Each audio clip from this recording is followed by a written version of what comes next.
Welcome to the Silver Bow virtual launch for End Matters by Robin Dyke. We're really excited to have you here today, and it's just awesome to see such a wonderful crowd here to celebrate this book with us. So thank you for being here.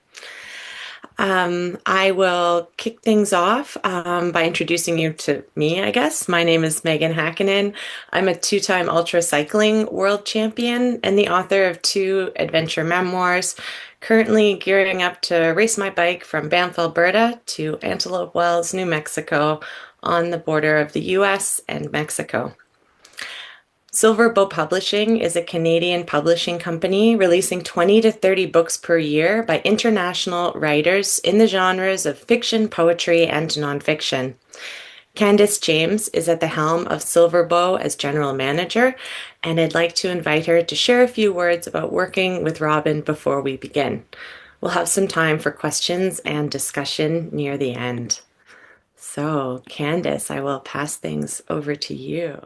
I wanted to say about Robin. Working with Robin was really a pleasure. He's a poet and a man who knows what he wants and is very gracious in asking for it and getting it. The book End Matters, I found it really wonderful read, very nostalgic, very ethereal, and yet down to earth. He's a man of many moods and a great, great poet. Back to you, Megan. Awesome. Thanks for sharing that, Candice. That you can order End Matters at your local retail bookstore and libraries worldwide, or from the publisher through Silverbow's website. The ebook is available on Amazon. Silverbow's website and the purchase links will be posted in the chat, so you can check those out. So now I'm excited to introduce our celebrated poet, Robin Dyke. Robin, like many, was exposed to poetry at an early age in grade school, followed by a lifetime gap, when by design or chance, writing poetry became an unexpected career diversion from a consulting practice facilitating business strategy creation and execution.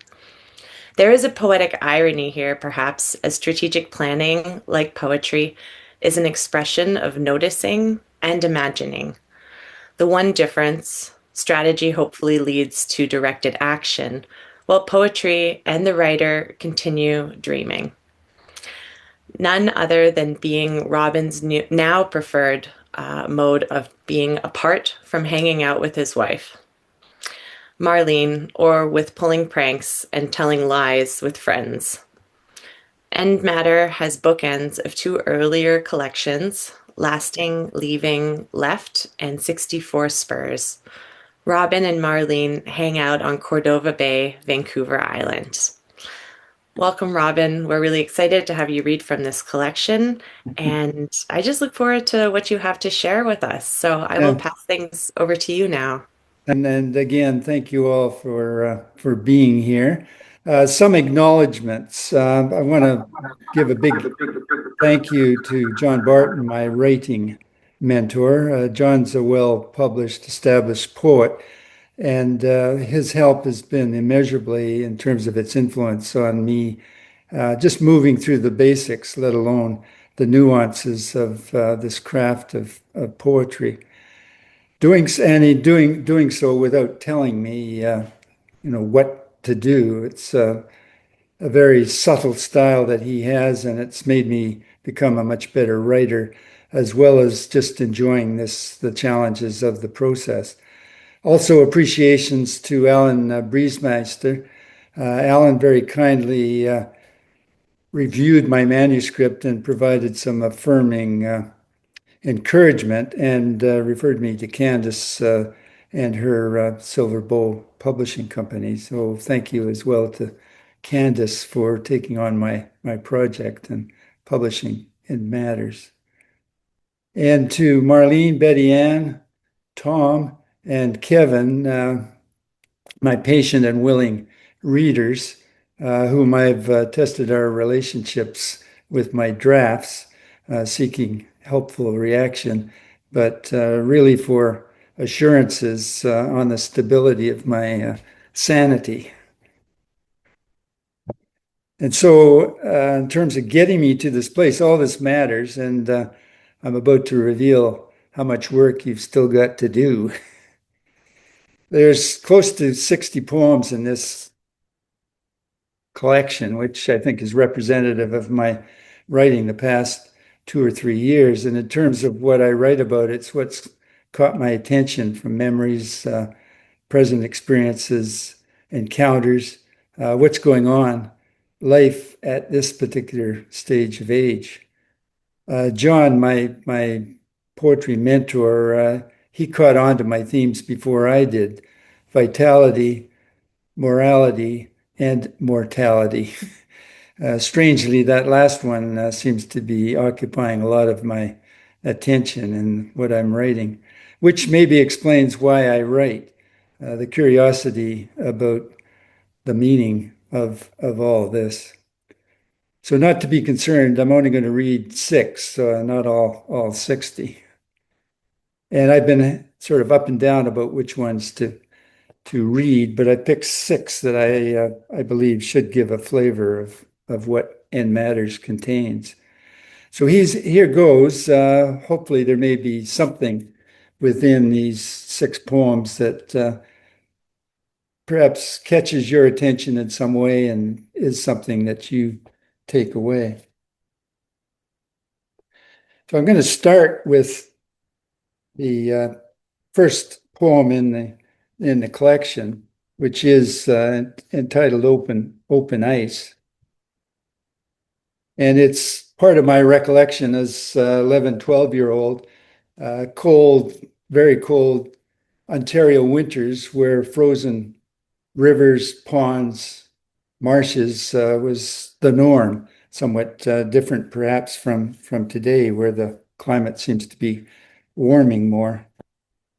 So open ice, hard, thick, clear, fissures groaning, cracking, slivering the glassy surface as carp, catfish break away below the bite and scrape of blades, slicing, swooping, scything, cheeks aflame, river, lake, pond, a stick, a puck of any kind, the rink marked by goalpost boots, ringers, grinders, pretenders, all ages on either side, a whir of gangling grace, back and forth all day, in puffs of frost, flushed and winded lulls, as players take a blow, drift off, newbies join in, the shinny full strength picks up again, all hanging on as light fades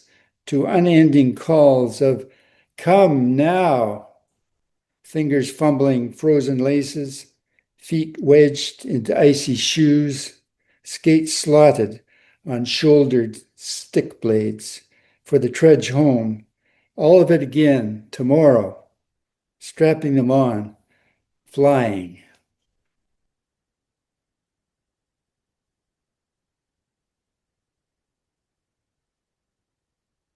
Just a comment on that in terms of global warming.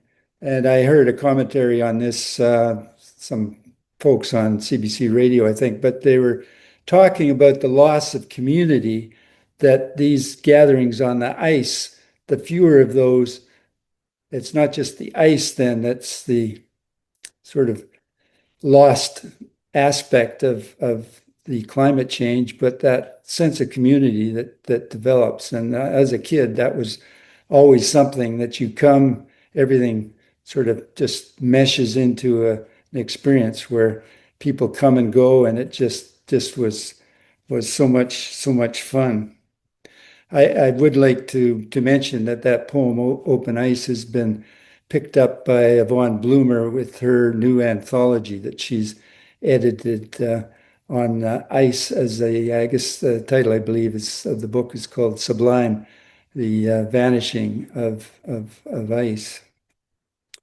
This next poem, it's a short one, and it's about a short but somewhat surprising experience. Title is Catwalk. London rush hour, Knightsbridge, cars, shoppers, commuters, inching, honking, Out of the swarm, a wide-eyed, tattooed, inked tabby gazing at me from above open-bloused cleavage, my tongue tied, where to look as she purrs past without a blink, striding feline into the crowd, my eyes, her tail.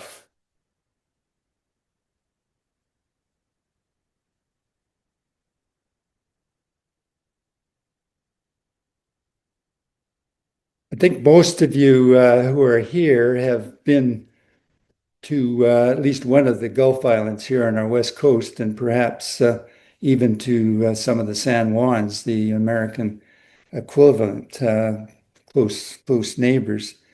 Marlene and I were cycling over there at one point and came across a barn sign, which was quite interesting. And the sign read as follows: "The planter maker has gone to be with his maker." So the title of this poem is "Where's Charlie?" Seems he dropped his tools, left the fresh cut cedar planter sides on his workbench to wondering. Not one to leave a job half done. How many did he make? Lost count, like the years assembling a lifetime. Preferred carpentry to the rice paddies of Vietnam, the firefights, the shot up and blown apart. No answers to the why of this war found, searching for Buddy's parts, slipping them into body bags. The Viet Cong not to be boxed in by Agent Orange, napalm, carpet bombs, unexploded ordnance. He had no quarrel with them. Longed for San Juan Island's time of fallow, planters to reconstruct meaning, soil to work into sense with his hands, seed, herbs, flowers. The island winds blew no explanations, just a rustle in the grasses. Now the blood-red geraniums nod from his neighbor's planter. Could be Charlie. So see, listen, the next poem I'm going to read is the cover story, the picture cover story. It's titled Coming About. Best gift my dad gave me, not the kite from New York, nor the model airplanes he got me started building, or all the games he came to see me play. It was a May weekend, sail across the Georgia Strait to Pirates Cove, our sole adventure together at midlife for me. No idea how it came about, what moved us to set out. Even stranger, it's unfurling now, long after his stroke, his final landfall. A steady 20-knot southeasterly close-hauled us under sulky cloud to Gabriola Passage, into Pleiades Channel, windward to our port of call, to Corsi Island. That no other vessels shared this refuge, magnitude the solitude of our shipmates crossing. What we may have spoken of has long drifted free from our voyage's grounding. No telltale current surface, just routine galley meals, bunking down, rising early to brew coffee, his rowing the dinghy in the cove to take pictures. One he turned into a watercolor mug up. Me in Ithaca's stern, steaming cup in hand, gazing at him across the mirror of our berth. Each of us on a different tack, his a course of easing sail, mine more compass points to chart and log. Framed by that painting, even now, I'm still looking out to him. Did our passage rewrite our views? I miss him so. If I hadn't rehearsed that a couple of times, read it earlier, I know I would have teared up in that last stanza. I think most of you know that Marlene, with her Croatian roots and our travels, have taken us annually to Croatia the last 20 years. And in that process of exploring Croatia, we have found a lot of out of the way places just to hang out that we love to return to. And it's always interesting where you're hanging out, and it can be in a very remote location, and yet you still run in, cross paths with some pretty interesting folks. So this poem is entitled, Hello, I Must Be Going. We're the only occupiers in a string of waterside tables in a tucked away cafe on the Croatian island Brač. Second cups on order. The mainland is a hazy ridge of limestone to the east. Locals mill in front of the grocery store across the cove, smoking, gossiping, cracking open Karlovačko beers. Sunlight glitters the turquoise inlet, lapping the hulls of the few moored fishing dories. Small windowed stone homes angled up the enveloping slopes. A postie ambles delivery among them. A middle-aged walker leashing a small dog takes the next table. The animal hugs his feet and is the one who settles. Its master, tracking our chat, asks in English, "Where are you from?" Our Canada sparks, "Oh, I immigrated there at an early age, grew up in Hamilton, graduated from McMaster, chemistry and finance, began a career in pharmaceuticals, first North America and Switzerland, then back home to Croatia, running operations in Israel, Africa, Russia." On he goes between calls, the details of a large home around the corner, mainland estates, and with a boyish grin of a just acquired electric kick scooter. Its top speed, the only risk he felt might slow him down. Then with a, "Oh, I was prime minister," he's up, gone, no time for who we may be. So Tim Oreskovich, ceasefire choice of a warring coalition, stimulating GDP, reducing debt, increasing jobs. None of this enough to stem the tensions, the chafing of his free-thinking style against the status line. The polity, a Marx Brothers circus since Tito. Utasi barkers, sleights of hand, rope dancing, a carnival of midway ringmasters, sideshows. Not up to running the country, swaying a non-confidence pivot point. Less than 8 months. His higher act tripped, forced to swallow sword. Calling out the snake oil hustle was what caused his tumble. Who would throw a hat onto a bed of nails? Rather find a claim on an electric scooter you can control. The one-act soliloquy moved on, the sun slipping behind a cloud. We sip cooling coffee, gaze across the turquoise to the coast. I'm assuming great aplomb after that.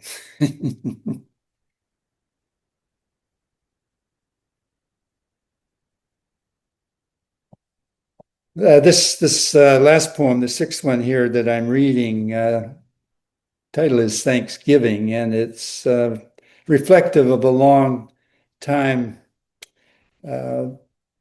celebration with dear friends in Seattle for Thanksgiving dinner. And it has certain reminiscent rituals of tradition for me in terms of the drive down the I-5 to Seattle from Vancouver. Title, as you may suspect, is called Thanksgiving. About suffering, they were never wrong, the old masters.